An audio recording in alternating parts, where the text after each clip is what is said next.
ఇప్పుడు మీరు అన్నట్టు బాబు గారు ముఖ్యమంత్రిగా ఉన్నప్పుడు 16,000 కోట్ల లోటు బడ్జెట్ ఉన్న నవ్య ఆంధ్రప్రదేశ్ని అభివృద్ధి చేయాలి, అందరూ భాగస్వామ్యం అవ్వాలి, ఫైనాన్షియల్గా మళ్ళీ వెనక్కి తిరిగి చూసే పరిస్థితి ఉండకూడదని ఆనాడు 43% ఫిట్మెంట్ ఎప్పుడు జరిగిన విధంగా బాబు గారు ఇచ్చారు.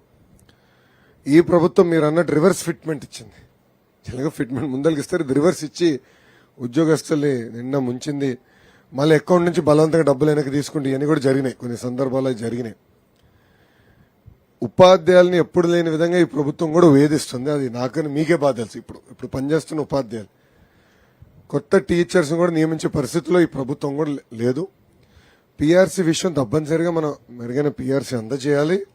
అమౌంట్ అనేది మనందరం కూర్చుని ఎంతకు అరైవ్ అవ్వాలనేది కమిటీ వేసి మనందరం కూర్చుని అరైవ్ అవుదామని సభాముఖం తెలుపుతున్నాం.